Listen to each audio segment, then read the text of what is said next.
Okay, today I wanted to give an update on my acrylic image transfer journey. If you've seen sort of another one of my acrylic image transfer videos, I was actually using a process where I was using acrylic medium over, in this case, a magazine page, layering it about 10 layers, and then removing the paper from the back with a wet sponge, which it's really cool. It offers transparency. It makes it look a little bit more, seamless in terms of like collage. Like it's a little bit more intentional than just sort of, old school collage. But I want to take it to another level. So I ordered a gel mat. This is my dirty gel mat. And you'll see sort of like, I have this black outline on mine, and that did end up being something that I do intentionally sort of leave on there, and you'll see some examples of how that comes out in my work. But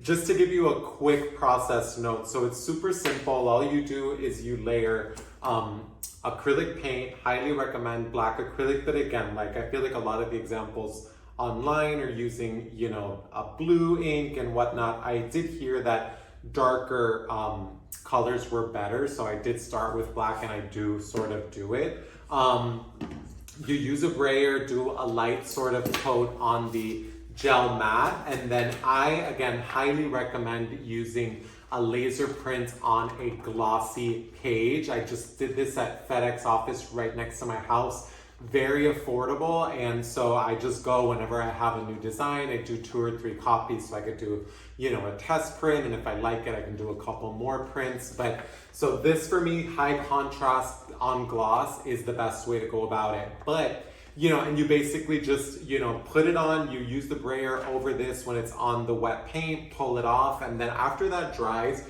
you could pretty much layer different acrylic paints over it as much as you want. You could even use just regular, matte acrylic medium if you want sort of a transparent background. But after that, you layer on the acrylic, and then you sort of choose a type of page that you're gonna actually pull it from. And I'll just give you an early example of a bad one, but just to show you the different things you can do. So this was a transfer that didn't necessarily go great. It's very sort of like gray, and I really didn't choose the image that wisely, but it's on LaCroix sparkling water packaging. So you could just see this is one example of sort of doing it on packaging. I like to work sustainably. That's part of my practice. But over time, I sort of started realizing that I could use other stuff. So this is kind of an example. This is a page from a 1969 Gothic cathedral book. And so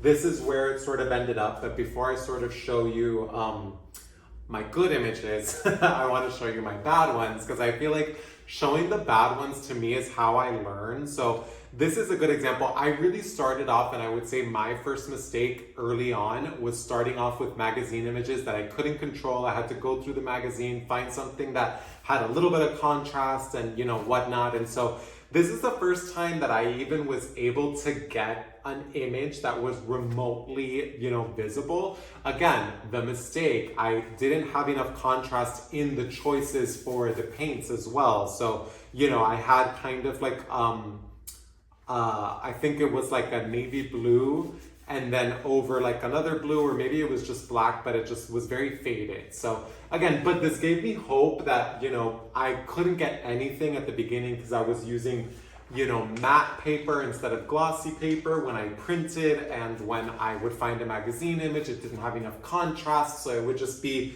very murky and random. And then I would say this is sort of like where it started getting a little bit better. Aesthetically, I'm not crazy about this one, but it was an image of Penelope Cruz from an issue of Vogue from a few years ago, again on a Gothic cathedral page. I kind of like the way the black started coming off crazy, which kind of informed why I don't remove the background from my gel, because I kind of like how the background ends up sort of becoming part of it. Here you could see another faded image from a magazine where this is like a Chanel watch, and so it's not super clear, but I did end up with the magazine process coming up with an image that I really liked. And so here is, you can kind of still see it's a Prada ad with a model wearing sort of like a cheetah print coat. And then this is the first one that, you know, it didn't come out perfect to the extent that the image isn't exactly the same. I had to fill out a lot of the face with just, you know, acrylic paint and a paintbrush. And I think the end result ended up being that it ended up being, you know, very expressive, which kind of took me by surprise. I feel like it's kind of like a sad image to an extent, but again, you know, it's emotion. I mean, it's something like, you know, when we work on art, you know, that is somewhat what we're going for. This is sort of this image, you know, when I tried to do it, but this is the actual print. I never really got a good version of this one, but I wanted to keep it in my sketchbook because I like the idea of it. And, you know, this one is actually of a drawing. So here's where I started getting the hang of it, and I started getting images that, you know, kind of like were getting better. And so I was starting to figure out my colors and everything. And then with the Gothic Cathedral pages, I really ended up sort of having a breakthrough, and it was with this image, which is an iPhone photo of a payphone in sort of in Miami. And so I thought it was really cool. It had a bunch of stickers on it for, you know, I don't know, I think it's like a street artist or something like that. But, you know, I was able to sort of not only come with a realistic image, I liked the part of the page that sort of has a geometric, you know, vibe. And so, and I liked the color combination, which is what I think the main takeaway from this whole process is, that since you're able to kind of like, once you get the hang of it, you're able to sort of find your aesthetic, because it is actually a relatively easy and quick process once you have everything nailed down. So you're able to sort of cycle through aesthetics. And so I landed here, and then after this one, you know, I did this one, which is from drawing in my sketchbook, a little bit more just gray and black. And then this one was kind of like a breakthrough as well, because it was actually a painting that I worked on in 2020 that I ended up throwing away because the painting didn't turn out great. But before I threw it away, I took a photo of the design because I loved the geometric design. And so I took that into Illustrator, got line art from it, and then I layered it in Canva on an image of a wall with some sort of like street art and stickers and stuff on it.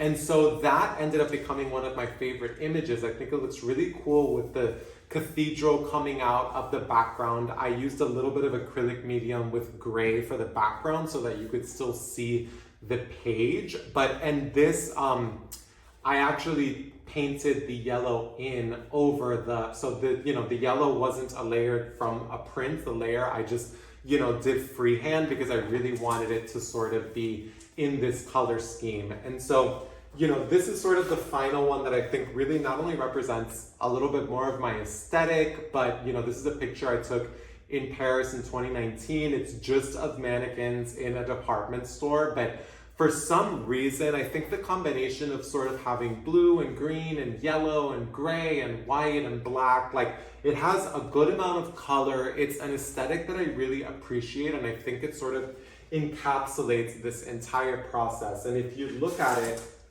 compared to where I was, you know, in the previous video with this process, I think that you could just see that the aesthetic has evolved with the process. And that is sort of my main takeaway here. Not only is this such a great way to play with color and play with imagery and play with, you know, composition, but it's also a way to sort of develop your own unique point of view and your aesthetic as an artist, because, you know, even if you're using the magazine images, you're still making a lot of decisions when it comes to, you know, color and whatnot. And it just, you know, has a more organic feel. And so, yeah, I highly recommend it. If you have any questions, I'm going to link the videos that I use to learn this process. That are two in particular that sort of helped me, you know, understand what I was doing. But I highly recommend this process, especially if it's something that you don't have as much time to work on art. This is a great way to get